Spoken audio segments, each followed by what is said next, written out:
Hello, and thank you for watching 24 Plus. I am ABC24 anchor Pepper Baker. We are doing our best to keep you informed this election season, and Shelby County voters will be choosing a new Shelby County mayor in August 6th to be exact.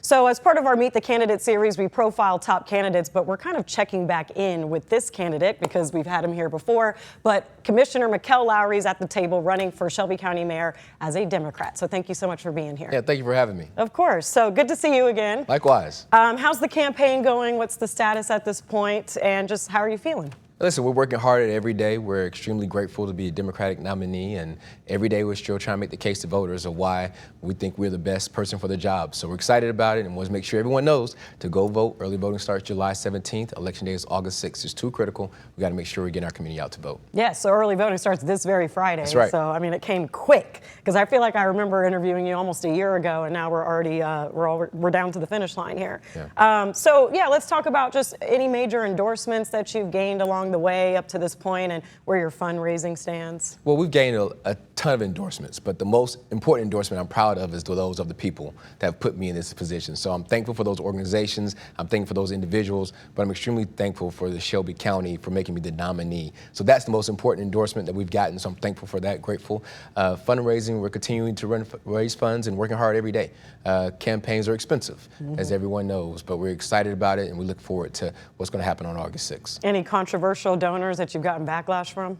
No. Okay, good. Well, that's easy. Yeah. Not everybody can say that. Yeah. So you won out of the primary with the Democratic primary with 32%, just over 32% of the vote. You were 8 points ahead of the second place.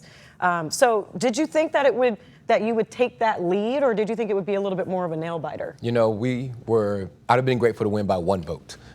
Anytime you run for office, your expectation is to do your best and put it out there and see what happens. And we expected to win. But I didn't know how we were going to win. So I'm grateful that we won, but I'm grateful by the margin as well. But again, if we won by one vote, I've been just as grateful. So I'm proud to be sitting here as a nominee. Absolutely. You are going up against Republican nominee John D. Berry, who's had quite an extensive experience in politics, as you know. One thing that he had said last week when we spoke was just that he had heard from voters that they were tired of the same old, kind of the same Democratic person in office that doesn't do enough change. So how do you address that? Why are you the better choice, and how will you be different?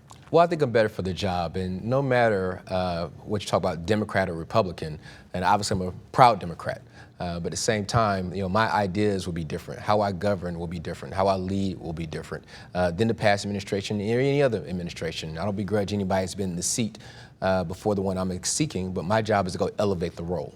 And I think my experience, and not only of now being a county commissioner, being chairman of that board, leading the budget, also leading economic development, understanding our county's issues as well as opportunities, but also my experience in business as well. As I told you a year ago, I've been at FedEx for 26 years, right? Which I'm grateful, I'm thankful for that. So I didn't run for county mayor because I needed a job.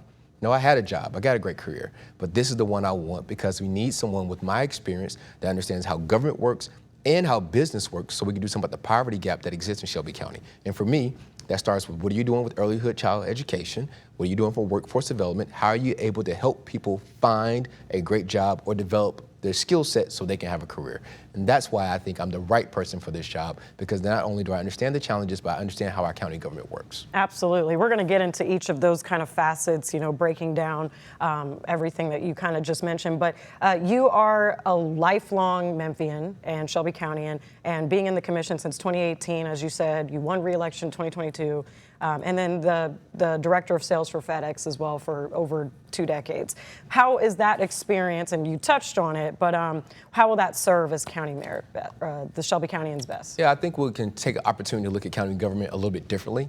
County government moves a little bit slow. It doesn't move at this pace of business, it doesn't move at the pace of market, and we have to do something about that. A lot of things that happen in county government slows government down, and we got to make sure that we have a community that invites people that want to be here, that businesses want to be here in the right form of fashion, and how we can make sure that we're moving at the right pace. Also, how we're collaborating with each of the municipal mayors as well. We got to work on the same page. We got to get out of our silos. Business has taught me that as well. That means sometimes you collaborate with folks you disagree with. That means that you're sitting at tables with sometimes you have different ideals, but we all want the best thing for Shelby County. Number one, that's to grow, be a place that's safe and someone that we can all be proud that people are raising their families here. So that's why I'm going to take those set of experiences into the county mayor's role. Okay, let's get into the headlines lately. So first, a big one that's made headlines for the last 2 weeks, 201 Poplar, the Shelby County Criminal Justice Center. Courts have been closed for the second time in 2 weeks because of a water main break and then flooding and then no air conditioning. I saw you had a statement that you put out yesterday along with other commissioners, and you had toured 201 Poplar. Just how do you feel about the status of 201 Poplar and then your plan as to whether there needs to be a new jail, an upgrade of what already exists, keeping it downtown or finding a new location? What is your overall plan? Well, I've been on record for almost a year and a half saying that that building is not adequate enough for the people who work there as well as the people who live there either. And I believe that building should say more about rehabilitation as well as just incarceration. But it has to be a place that's humane, right? Because if you treat people inhumanely, we're going to expect people to act inhumanely when they get out. Sure. So there's a myriad of issues there. So yes, I believe we got to prioritize that project. Yes, I believe we need a new jail eventually, but that is almost a decade in the making. So we got to start talking about what's the plan, and that may outlive my term if elected, or whoever the next sheriff will be their term as well. But you got to work in collaboration. I don't think our community has seen enough of that collaboration when it comes to those particular two offices. That's my commitment, to work with the sheriff and to work with the county commission and everyone else to talk about what we're going to do with that building. Also to talk about what we're doing in the short term to make sure we have adequate processing. We can't wait to say, yeah, we'll do something a decade from now, but what are we doing about the conditions there now? So that goes with the processing of people in the current facility. That goes with advocating, making sure we have the right courts in our system necessary so we can move people faster through trials, not staying there waiting for years in that one building. What are we doing about the medical contract that's currently there? And are we initiating and speaking more to the mental health aspect of it as well? That's why I'm extremely proud of this commission and working with concert with the administration to make sure we have a mental health facility. It's a step in the right direction for those people that may not need to be at 201 or the Walter Bailey Justice System to be at another facility getting the right treatment. So all those things have to work in concert. But yes, we need to be working on a plan for a new facility in some form of fashion and finding out what the best location for that will be. Now, I understand a new jail might be decades down the line and not necessarily in your leadership, but finding the funding could start now. So, you know, there's been numbers touted out there like upwards of, you know, close to $1 billion for a new jail. How do you get people behind, or how will you plan to try to start the funding for that? Well, we got to let's start the process of actually saying what's needed in our community first. We can't just say, hey, we're going to spend $1 billion that we don't have, by the way, and there are other needs, right? We got school needs, we got Regional 1 needs, we have community needs. So we have a myriad of needs in that we have to worry about. So we got to start with the plan. So what do we need in our community? What should it look like, right? Because we only get one opportunity to do this right. This is a generational project, because once it's done, it's going to be around for the next 50 or 60 years. And like I say all the time, my youngest daughter is 12 years old. Pepper, she'll be 60, 70 years old by the time we're talking about this again. And you're younger than I am, but for some of us, we're going to be someplace else. So how do we use this small opportunity to get it right? And so let's talk about what we need in our community. That building is almost 50 years old. I think we all can agree that our population has changed over 50 years. I think we all can agree that we need a facility that speaks to not only incarceration, but also rehabilitation as well. So I'm looking forward to steadying that conversation, setting those plans down the road so that whenever that gets done, that we'll have the plan, we'll be in great financial footing to get it done. In your statement, there was some mention of, you know, people being tired of pointing fingers across the hallway or whatnot, because we have seen back and forth between current Mayor Lee Harris and commissioners and whatnot and the sheriff. As county mayor, how do you plan to kind of smooth over the relationship with the sheriff so that the funding can happen, everybody can be on board with it, and business can get done? Yeah, definitely. I say the job of county mayor really is chief relationship officer. Because you have all these elected wide officials, they don't report to the county mayor. The sheriff doesn't report to the county mayor, neither does the county commission or any clerk by that imagination. But it's the county mayor's budget at the end of the day. So how do you utilize this budgeting process and everything else to get everybody on the same page and build those relationships are paramount. That's why I'm excited about the opportunity. I have relationships with the county commission. I'll have it with the incoming county commission as sitting in that seat. I know what they expect. I've already started talking with who I believe will be the next sheriff and how we can start working in concert to remedy these issues. Again, it doesn't do anybody any good to see us bickering in public. So my commitment for any public official is that we're going to have at least 4 to 5 conversations in private before we have to have any disagreement in the public. So I look forward to doing that. We all want the same thing. We all want to see our community move forward, and that project is critical to seeing us do that. You also mentioned Regional 1. From your understanding, where does the progress with Regional 1, a new Regional 1, stand right now? Well, as you know, there's funding that we've allocated from the commission standpoint, and again, I'm proud of that. And so there is certain aspects that we need to make sure we're doing. We need a world-class trauma center in Shelby County. But again, the health ecosystem is not just about one facility. It's about all the facilities that make up healthcare in Shelby County. But that's also the county's responsibility. So we gotta make sure we're taking care of that responsibility, because if we start having these same conversations about lights going out or air conditioning needs and everything else, people could possibly just die in that facility. And that's our responsibility too. So a lot of people I need to help understand is that we have a myriad of issues, which I see as opportunity to help move us forward. We want a place where people can say that this county prioritizes healthcare, just like we are prioritizing making sure that we have people in the inhumane conditions in our jails and everything else, and we prioritize education to where our buildings are safe and sound for our children as well. You were on a mayoral candidate forum, which there were so many, right? But, there were so many. They had you all rank new jail, schools, or new Regional 1 in order. Is your order the same? Would it stay what you said before? Do you remember the order? I went back. I believe you said schools, because you are very big in education and young kids and developing the mind. Regional 1 was second, and the jail was third. They remain the same. Okay. They remain the same. We need to make sure we're prioritizing our schools. Again, we have to do that every year. So, there should be no secret to anybody that looks to be in this role. There is a maintenance of effort we have to secure for our schools every year. So they're a priority every year. Now, Region 1, well, we have to make sure we're taking care of that as well, but we don't have those needs every year. And quite frankly, we have a facility that works not in the best capacity, so we had to do something about that before we start having all these dire conversations. And then obviously prioritizing what's going on with our jail as well, which needs to be a long-term project as well. But how do we put things that make sure that facility is working the best way it can in the short term until we get to a long-term facility? So the order still remains the same for me. Yes, yes. A heavy load for anybody who's going to take this office, and there's no, solution to everything on day one, of course. I just want to make sure people understand that too. One last thing about Regional 1, there was a collaborative effort between the current mayor and other city leaders to make sure that part of the contracts of building the new Regional 1 would go to minority-owned businesses. We understand that DEI policies have been rolled back because now it's, state law not to have, these DEI policies in place in government. But how do you kind of see making sure that minority businesses get a seat at the table without DEI policies in place? Yeah, I'm going to be intentional about it. I don't need a policy to tell me what the right thing to do is. I can understand that we live in an area that has 60% or more of minority people who live here. So therefore, the contracting should reflect that. The way we do business should reflect that. So I don't need a policy to tell me that. I don't need a government or federal mandate to do that. You got to be intentional about doing the right thing. So that's my commitment there. And that's why it also goes back into the relationship that I'll have with the county commission on day one about let's making sure we're intentional about these generational projects and helping to lift up all small businesses where we can. I believe that small businesses are the lifeblood of Shelby County. Nothing wrong working for big companies. I told you I work for one. Right. But at one point, FedEx was a startup. AutoZone was a startup. Holiday Inn was a startup business. We got to create the culture where we're growing the next.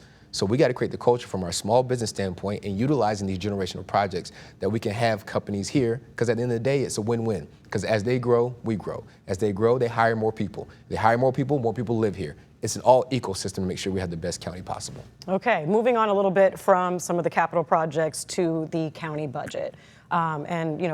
Part of that will go with grant programs. That money goes back into some of those nonprofits and locally owned businesses. But you all passed a nearly 2% increase to the property tax rate. It's not the market value or the appraised value from my understanding, but how can Shelby Countyans trust that that money will be put to good use? I hope that Shelby Countyans will see that we've been really good stewards of the budget. We haven't had a property tax increase in the county in over 15 years. And I think people can say inflation is going up.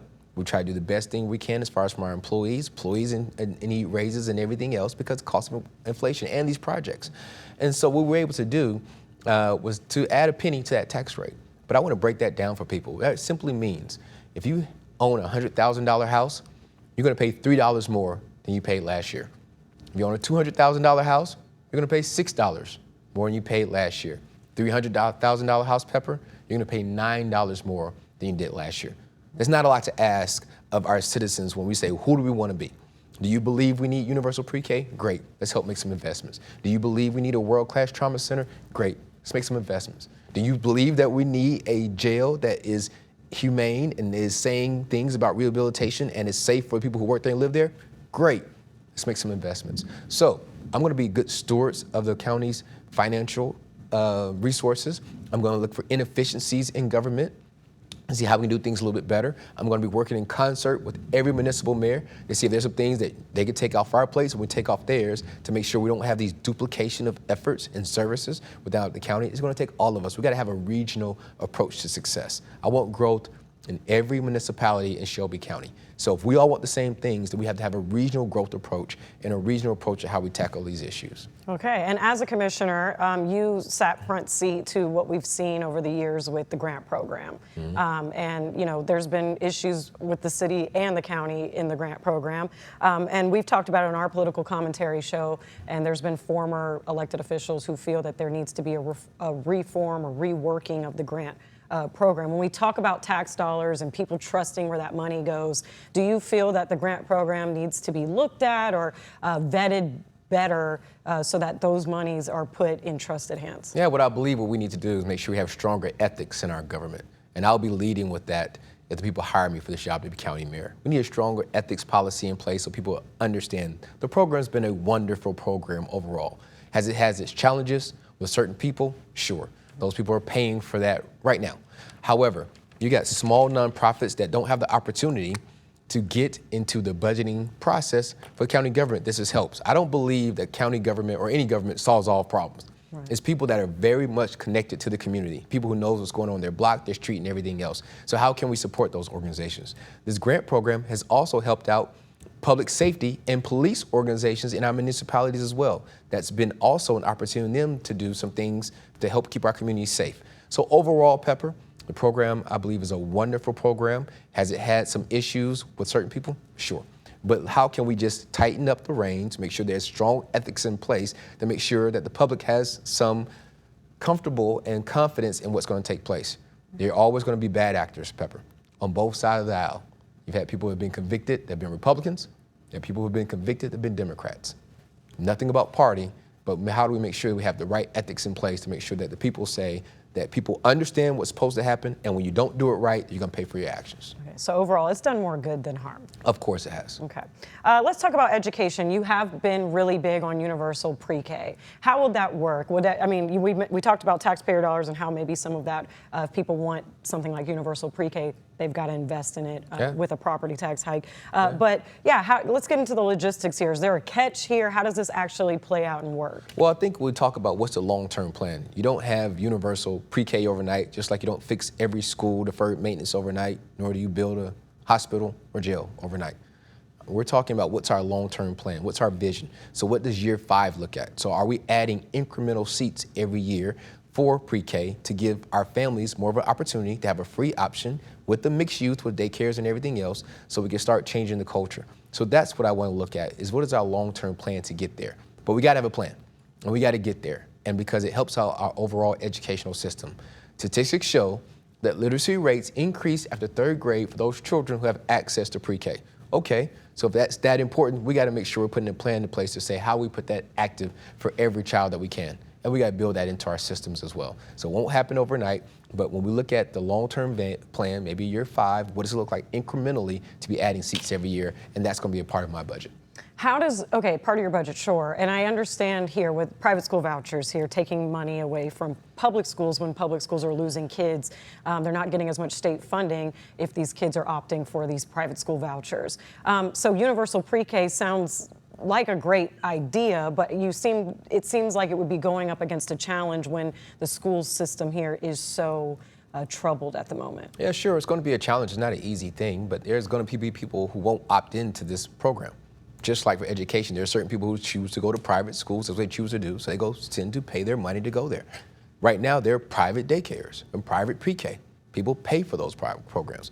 There are people in our community that don't have the wherewithal to pay for those programs. Right. And they have to wait until it's time for them to go to a free public option. What I want to do is speed up the timeline for someone who does not have the resources, who cannot pay for their child to have access to pre-K. It should be, your economic status shouldn't determine if your child is getting early childhood education.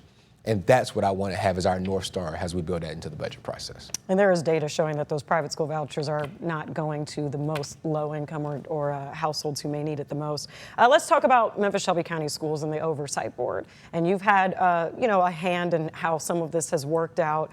I know you're vocal about not having state takeover, and I read some articles about where you said there should be some state assistance, but not necessarily a takeover. Collaboration, definitely.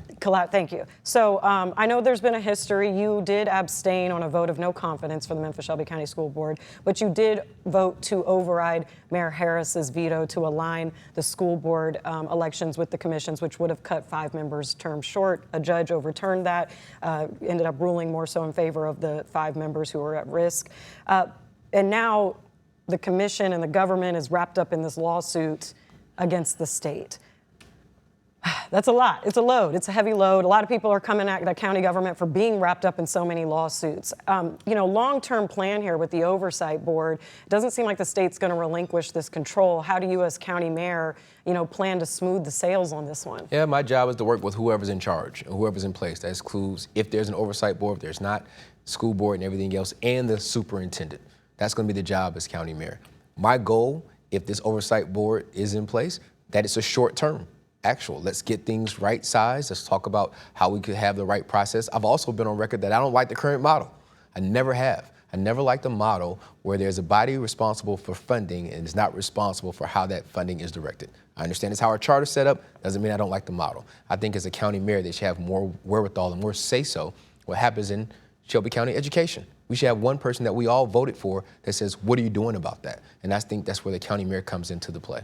But as far as these oversight boards and everything else, whoever is placed is who I will work with. Now, Pepper, there's nothing wrong with making sure that we're on the right footing while it's in court, because you don't want something to happen or a decision to be made and someone comes challenge it years down the road. So let's make sure we all understand, and let's make sure that we understand what the process is. If the courts have their say, fine. But I'm going to work with whoever's in place. Do you think back on that vote about aligning the MSCS board and commission? Or do you regret that vote, or how have you been able to kind of work with those school board members now? No, not at all. And again, we can have a whole segment on this, but let's start from the beginning, right? The reason why I abstained from a vote of no confidence is because I said, and which I respect all my colleagues from that, but I said it was a slippery slope. We don't need any legislative body saying another body's doing a good job or a bad job. I have my personal opinion on that as well, I feel like we all do. But we don't need vote of no confidence flying around there, because they tried to do the same thing when it came to the clerk. And even I have made my own personal thoughts about that. It's not our job to say if they're doing a good job or a bad job. It's the citizens' job. It's the people who put them there. That vote of no confidence started the slippery slope that we're on today. To realign or go against the time to realign those terms, I was looking to do whatever I could to keep state intervention out. So if that was an opportunity to let people go back and vote and everything else, then so be it, because I didn't want state involvement. But here we are, no matter what. Again, as county mayor, it's going to be my job to build those relationships and to work with whoever's in place, but hopefully to make the case to the state and everyone else about why we can manage our business here. Doesn't mean that we don't have challenges, doesn't mean that we need to look at some inefficiencies, and I welcome all of that within our school systems and everything else. But we got to figure out how do we collaborate more and how we handle our own business with Shelby Countyans to make sure that we can, take those things in-house. We don't need intervention, we need collaboration. What we're also seeing intervention of is this Memphis Safe Task Force, and we've been seeing more calls this week about Memphians wanting them to get out of here. The county mayor, as we know, Mayor Harris has been very vocal about no state or Memphis Safe Task Force being in here. How do you view the task force? People want to know a timeline, and how as county mayor help people understand what your power is in this task force and what you can and can't do to give people what they want. Yeah, I want to know the timeline as well. And so as a county mayor, as you know, you need to be making sure you're at the table having those conversations with the governor and everyone else to help understand Number one, transparency in our data is what we need, transparency in what's happening with the arrests and everything else, and especially to understand what the timeline looks like. We all know, hopefully we all know, that crime was on a downward trajectory before this task force entered in our community. I also understand there are certain people who feel safer with that task force being here. All things can be true. However, we need to have transparency in our data. We need to understand that what is our timeline looking like, because they won't be here forever. And then what is the plan for us to sustain this going forward? I've been on record saying that I think there are certain agencies that we don't need here, especially when it comes to ICE and everything else.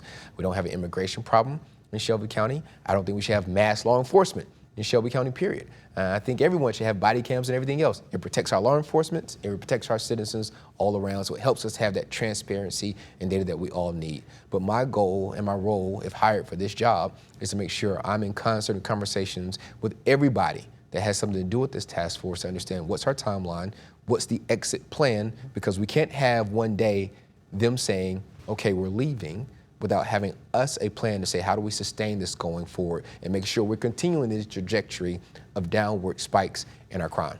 Yeah, I don't want to negate the fact that the Memphis Safe Task Force hasn't helped crime even accelerate more than what we were already seeing before they got here, crime going down.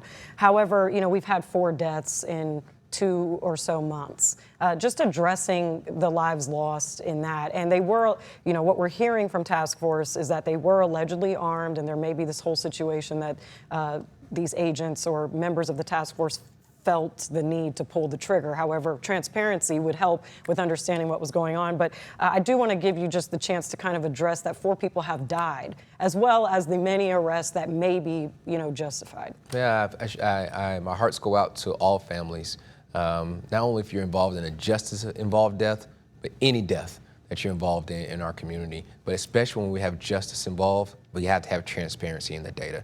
We have to be, the community needs to understand what happened, when it happened, and how it happened. That builds trust and confidence in law enforcement and everything else. So we'll wait to see when the data comes out. I've been vocal about making sure we have that transparency. As county mayor, I'll be even more intentional about that and holding space for that as well. But my heart goes out to those families, for anybody that's been involved. Hopefully we get to a point where we stop having these conversations about justice-involved deaths, and quite frankly, any deaths when it comes to violence in our community. Absolutely. That's our North Star. It doesn't mean it happens tomorrow, but how do we build a culture where they're less prevalent than they are today? Absolutely. Okay, we're running a little bit at a time. I have a couple more lasting questions. One other big thing that's always just a topic here is XAI. You are, an executive yourself.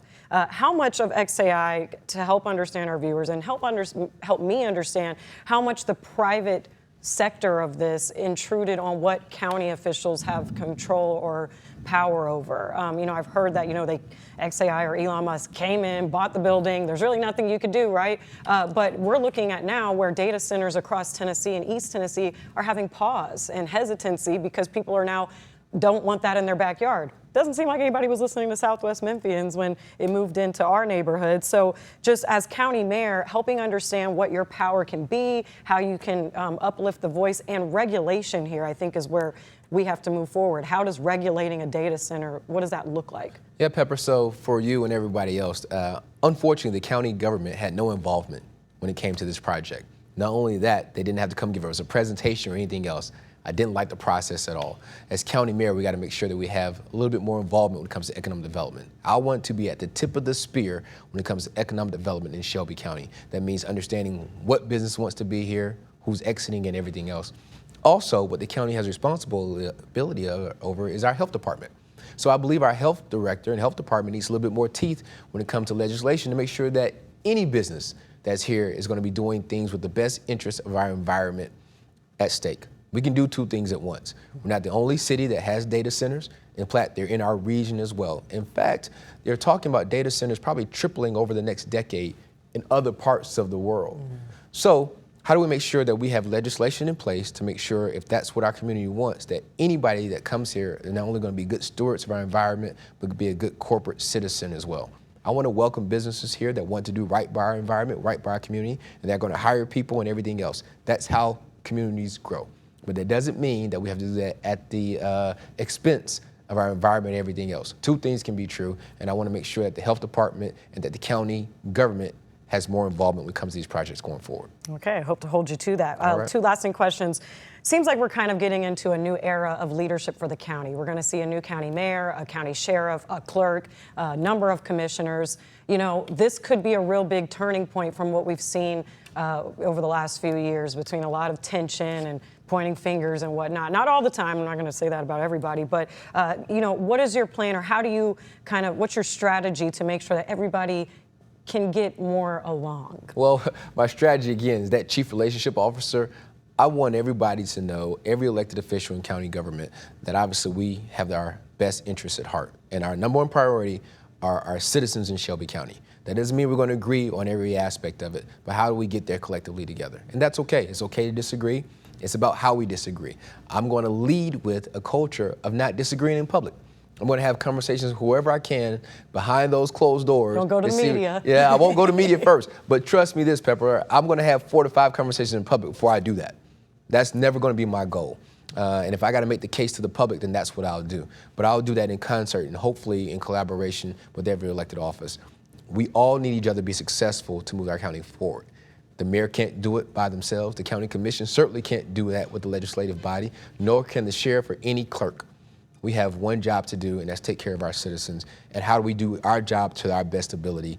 And yes, we're going to have differentiating priorities. I understand that, because I'm going to be looking at the budget in totality. There are going to be certain elected officials that are going to look at the budget in their silo. What about my shop? I get it. But when I start having budgetary conversations or financial conversations, just know that's just what it is. So if there's something that we need to move from here, move to there, that's what people do in their households every day. Some people, as prices go up, sometimes they cut back on certain things to pay for groceries. You cut back on certain things to buy more gas. I'm going to have those same conversations with our officers as well. I understand that you may think that's a need. Is it a necessity right now? And what can we do to make sure we're building that a long-term plan and maybe having to cut some things to do some immediate needs right now? I think that's no different than what the public is having in their households. I plan to treat government the same way. Okay, quick follow-up. I know the county budget has had trouble getting their budget approved by the comptroller for a number of years. How can you make sure that, are you confident that you can make sure it does get approved as county mayor? Yes, I'm very confident in it, because one of the first things I'll do is day one is go have those conversations with the comptroller. Say, what do we need to do differently? It's also nothing wrong with saying, what do we need to do? How do we work together to make sure that we have these things? Now, we also know some things can be politically involved as well. I understand that too. But we got to have our county on good financial ground going forward, because our bond rating is extremely important, and how that bond rating goes in effect to how we go do projects in later years. So it's paramount that we have a good financial setting, which no one's going to do a story on. Once we get it right, Pepper, I wanted to have you right here and say, hey, we got those things right. Because no one does story on those type of things, but those are the things that people just expect to happen. And we're going to make sure we're in the same sound financial setting. Okay. Last question here is a little bit of a two-parter. First, 100 days in office, just your hitting the ground running priorities, and then just why you deserve Shelby Countyans' votes. Well, first 100 days goes back to what you just asked about, making sure that we start talking about the financial ground that we're on right now, building those relationships with our comptroller, our state, and everything else. Also, our local elected officials. Make sure we have the right people in place. It's a very short transition, as some people may know. Some people may not know that the election's on August 6th. You take office on August 31st. So there's a myriad of people, issues, and everything else. Yeah, so it's a lot of things that go on the first 100 days. Make sure we have the right people in place, the right processes in place, the right relationships that are being built, and also touting, make sure that everyone's on the same page with the vision that we've outlined for a plan going forward when it comes to those things I just mentioned.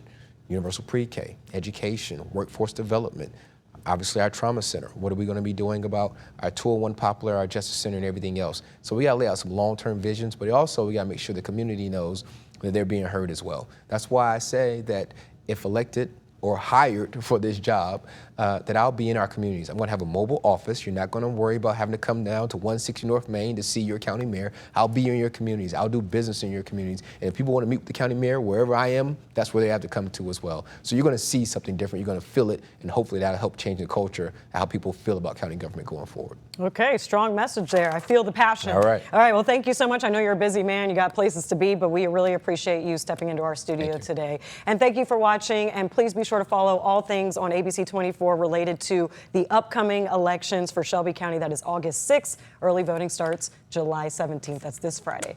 Be informed and keep watching ABC24. Thank you for watching.